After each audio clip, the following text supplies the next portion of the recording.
کہتے ہیں کہ دنیا میں جو اگلی جنگیں ہوں گی وہ پانی کے مسئلے پر ہوں گی، کیونکہ دنیا کی آبادی جس طریقے سے بڑھ رہی ہے اور موسمیاتی تبدیلیوں کے نتیجے میں پانی جو ہے وہ ناپید ہوتا جا رہا ہے۔ پاکستان کو بھی اسی طرح کے مسائل کا سامنا ہے۔ اگر آپ اس سیزن میں بھی دیکھیں تو بارشیں معمول سے بہت کم ہوئی ہیں، جس کے نتیجے میں ایون جو پاکستان کا محکمہ موسمیات ہے کچھ علاقوں میں، خاص کر کے سندھ وغیرہ میں، تو انہوں نے یہاں تک کہا ہے کہ اس سال ایون خشک سالی ہو سکتی ہے۔ اب اس ساری صورتحال کے اندر کیونکہ پاکستان ایک زرعی ملک ہے، پانی کی ہمیں ضرورت ہے، تو کیا اس کو ٹیکل کس طریقے سے کرنا چاہیے؟ آج ہمارا جو پورا یہ پروگرام ہے اس پر فوکس رہے گا۔ لیٹر آن ہمیں دو اہم گیسٹ بھی جوائن کریں گے جن سے ہم بات کریں گے، لیکن آغاز میں شہباز، جو پانی کی شارٹیج ہے اور یہ کوئی اٹس این اوپن سیکرٹ کہ دنیا بھر میں ایک پانی کی شارٹیج ہے، پاکستان کو بھی اس مسئلے کا سامنا ہے، لیکن جو امپورٹنٹ بات ہے کہ پانی لائف لائن ہے، ہم زرعی ملک ہیں، پانی نہیں ہوگا تو obviously فوڈ سیکیورٹی کے ایشوز بھی آئیں گے۔ یہ جو حال ہی میں انڈس ریور سسٹم اتھارٹی ہے، اس کی ایڈوائزری کمیٹی کا اجلاس ہوا ہے، اس میں انہوں نے کہا ہے کہ اپریل کے مہینے میں ہی خریف کی فصلیں جو ہیں 43% واٹر شارٹ فال ہے۔ ڈو یو تھنک کہ یہ بہت الارمنگ ہے، حیران کن ہے، یا ایز جو ایکسپیکٹیشن اور اسیسمنٹ ہے جو پہلے تھا؟ نہیں کامران، یہ بالکل بھی ایز پر ایکسپیکٹیشن نہیں ہے۔ اس دفعہ جو صورتحال ڈیولپ ہو رہی ہے وہ شاید ہمارے جو باہرین ہیں اور جو رسپانسبل اسٹیک ہولڈرز ہیں ان کی توقعات سے بھی بالکل برعکس ہے، کیونکہ ہم تو یہاں پہ پاکستان میں یہ پلاننگ کر رہے تھے کہ نئی نہریں نکالی جائیں گی، جو صحرا ہے ان کو آباد کیا جائے گا، صحراؤں کو آباد کر کے وہاں سے جو فصلیں پیدا ہوں گی اس کو ملک سے باہر ایکسپورٹ کیا جائے گا۔ ہم تو اس طرف پلاننگ کر رہے تھے، لیکن اس وقت صورتحال ایگزیکٹلی جیسے آپ نے بولا کہ خشک سالی کی بات ہو رہی ہے، اور یہ جو نمبرز آ رہے ہیں اور جو الارمنگ سچویشن ڈیولپ ہو رہی ہے یہ انتہائی کریٹیکل ٹائم کے اوپر ہو رہی ہے۔ اس کی وجہ یہ کہ اپریل آن ورڈز جو خریف کی جو سیزن ہوتا ہے کاشتکاری کے لیے اس کا آغاز ہونے جا رہا ہے، اور خریف کے جو سیزن کے اندر جو بڑی فصلیں ہوتی ہیں اس میں آپ کی کاٹن ہوتی ہے، چاول ہوتا ہے، مختلف قسم کی دالیں ہوتی ہیں، شوگر کین بھی سم ٹائمز اس کی بوائی ہوتی ہے، اس کا پیٹرن تھوڑا سا ڈفرینٹ بھی ہوتا ہے۔ بہرحال بڑی فصلوں کی کاشتکاری ہونے جا رہی ہے، اور جو ارسا کی جو انڈس ریور سسٹم اتھارٹی ہے جو ملک کے اندر صوبوں کے درمیان پانی کی تقسیم کا ایک طریقہ کار طے کرتی ہے، اس کا چند دن پہلے جو اجلاس ہوا اور اس میں جو نمبرز آئے وہ کوئی طرح اچھے نہیں۔ اس کا بھی اگر نمبرز اس کے پہلے اس کا جو بیک گراؤنڈ ہے کہ اس سال پاکستان میں جو بارشیں ہوئی ہیں وہ معمول سے تقریباً 40% کم ہوئی ہیں۔ اگر صرف سندھ کی بات کریں، سندھ میں بارشیں 62% کم ہوئی ہیں، بلوچستان میں 52% کم ہوئی ہیں، پنجاب میں 38% بارشیں کم ہوئی ہیں، اور جو سنو فال ہے برف باری کے اندر بھی 31% اس سال کمی متوقع ہوئی۔ تو جب یہ دونوں فیکٹرز کو سامنے رکھتے ہیں، ارسا کا جب اس دفعہ اجلاس ہوا تو اس میں انہوں نے چونکہ پورے سیزن کی انہوں نے ایک فوکاس دینے تھے خریف کے سیزن کے لیے پانی کی صورتحال کی کہ کیا کس کا شیئر ہوگا اور کتنی شارٹیج ہوگی، تو اجلاس کے اندر اتفاق نہیں ہو پایا، اور صرف انہوں نے ایک مہینے کے لیے جو ہے وہ انہوں نے اپنا جو نمبرز دیے ہیں، اور اس کے مطابق کامران 43% پانی کا شارٹ فال ہوگا جو ہمارا نہری نظام ہے اس کے اندر۔ یہ ڈائریکٹلی جا کے نیگیٹیولی افیکٹ کرے گا جو فصلوں کی جو بوائی ہے، اور اس کے ساتھ ہی آپ نے اس کا بھی ذکر کر دیا جو پاکستان میٹرولوجیکل ڈپارٹمنٹ ہے جو ہمارا محکمہ موسمیات ہے اس نے بھی خشک سالی کی اس نے پیشین گوئی کر دی ہے، اور اپریل مئی جون یہ تبھی ہم بات کرتے ہیں 43% پانی کی کمی صرف اپریل میں ہے، اور جو بارشیں کم ہوئی ہیں وہ برف باری کمی وہ سے پہلے ہے۔ آگے بھی اپریل مئی اور جون کی جو فورکاسٹ ہے وہ بھی اس میں جو بارشیں جو معمول سے ان سے کم ہوں گی۔ تو اس میں اب کیونکہ یہ تو آپ قدرت سے لڑ تو نہیں سکتے، لیکن ایک پیش بندی تو اپنی کر سکتے ہیں۔ اب اس صورتحال کے اندر کیا حکومت نے اس کے حوالے سے کوئی اپنی پلاننگ کی ہوئی تھی؟ کیونکہ یہ تو سب جانتے ہیں کہ پانی کی شارٹیج، جو موسمیاتی تبدیلیاں آ رہی ہیں، ویدر پیٹرنز چینج ہو رہے ہیں،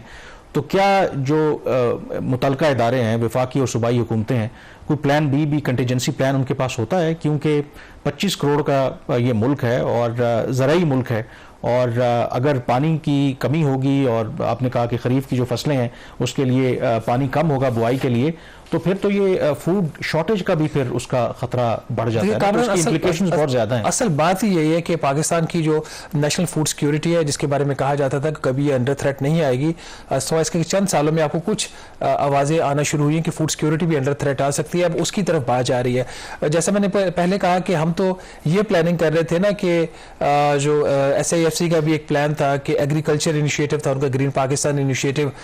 کہ لاکھوں ایکڑ زمین جو بنجر پڑی ہوئی ہے اس کو آباد کریں گے، اور آباد کر کے وہاں پہ جوائنٹ وینچرز کے ذریعے جو خلیجی ممالک ہیں وہ آئیں گے پاکستان میں اور فصلیں اگائیں گے، اور اپنی جو اس کی جو فصلوں کی جو فصل ہوگی اس کی جو پیداوار ہوگی وہ ملک سے باہر ایکسپورٹ کر لیں گے، ہمیں ڈالرز ملیں گے اور ان کو کھانے کے لیے اناج مل جائے گا۔ یہاں پہ صورتحال ڈفرینٹ ہونے جا رہی ہے، جب صرف اپریل میں 43% پانی کی کمی ہے، مئی جون کا ان کے اوپر کوئی ایسٹیمیٹ ارسا نہیں دے سکا کیونکہ اتفاق نہیں ہو پا رہا تھا، اور سندھ کا اس اجلاس کے اندر ان کا یہ خیال تھا کہ صرف اپریل کا نہیں تمام پورے سیزن کا نمبر دینا چاہیے 2 ٹیئر سسٹم کے تحت، تو اگر اس کو دیکھتے تو 55% تک پانی کی کمی ہے۔ Alternate plan I do not know کوئی ہے یا نہیں ہے۔ اگر صرف اس وقت آپ صورتحال دیکھ رہے ہیں، اس وقت چونکہ ہم فوڈ سیکیورٹی کے ناظرین بات کر رہے ہیں کہ اس سال بلکہ چند دن پہلے ہی ایک نیشنل اکاؤنٹس کمیٹی کی جو میٹنگ ہوئی تھی اس میں جو ایگریکلچر کی آؤٹ پٹ کے نمبر ہیں، کاٹن کی پیداوار میں 31% کمی ہوئی ہے، صرف 70 لاکھ گانٹھیں جو ہیں وہ پیدا ہوئی ہیں اس سال۔ اسی طریقے سے چاول میں کوئی 1.5% کی کمی ہے، 97 لاکھ میٹرک ٹن چاول پیدا ہوا ہے۔ یہ صورتحال اس کی مکئی کی ہے، گنے کی بھی صورتحال اسی طریقے سے، چینی کی شارٹ فال ابھی فی الحال تو آپ کو نظر نہیں آئے گی کیونکہ ابھی سیزن ختم ہوا ہے، تو آئندہ آنے والے مہینے میں 5-6 ماہ بعد شاید وہاں پہ بھی صورتحال پیدا ہو جائے۔ لیکن اس سارے عرصہ کے دوران یہ جو ساری چیزیں ہو رہی ہیں، کامران تو بھی بات کر رہے تھے کہ ملکوں کے درمیان خدا نخواستہ جنگیں ہو سکتی ہیں پانی کے مسئلے کے اوپر۔ انڈیا کے ساتھ ہمارا ہمیشہ مسئلہ رہا ہے، دریاؤں کی تقسیم کے حوالے سے بھی، دریاؤں کے پانی کے استعمال کے حوالے سے بھی، لیکن یہاں پہ تو مسئلہ اب آ گیا بٹوین پنجاب اینڈ سندھ۔ یہ کتنا بڑا مسئلہ ہے، یہ اس پہ ہم بات کریں گے بریک کے بعد، لیکن بریک میں جانے سے پہلے پریزیڈنٹ آف پاکستان کو ایک کیوں سٹیٹمنٹ دینا پڑی joint session of the parliament کے فلور کے اوپر، اور یہ اس سٹیٹمنٹ کی کیا اہمیت ہے اس کے اوپر بھی ہم ڈسکشن کریں گے، لیکن بریک سے پہلے آپ ذرا سنیے کہ پریزیڈنٹ صاحب نے کیا فرمایا تھا۔ It is therefore my constitutional duty as the President, my personal obligation as a patriotic Pakistani, to caution the House and the government that some of your unilateral policies are causing grave strain on the Federation. In particular, the government's unilateral decision to carve out some canals from the Indus River system despite strong opposition from federating units. I, as your President, cannot support. I urge this government to abandon this correct proposal and work together with the stakeholders to come up with a viable, sustainable solution based on unanimous consensus among the federating units.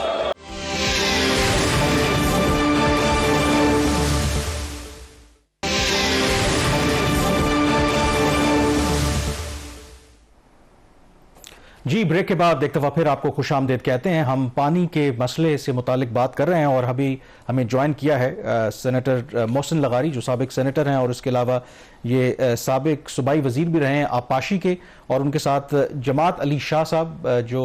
Pakistan کے سابقہ Indus water commissioner رہے ہیں۔ آپ دونوں مہمانوں کا بہت شکریہ۔ میں محسن لغاری صاحب سے پروگرام کا آغاز کرنا چاہوں گا۔ محسن لغاری صاحب، جو اوورال اس وقت سچویشن ہے، اگر آپ دیکھیں اس سال جو بارشیں ہیں وہ توقع سے کم ہوئی ہیں، اور اپریل جون کے مہینے میں جو ایون میٹ آفس بھی کہہ رہا ہے کہ خشک سالی کو انہوں نے پریڈکٹ کیا ہے۔ ڈو یو تھنک کہ as a nation we are prepared اس طرح کی جو کلیمٹی ہے یا اس طرح کی جو اس کے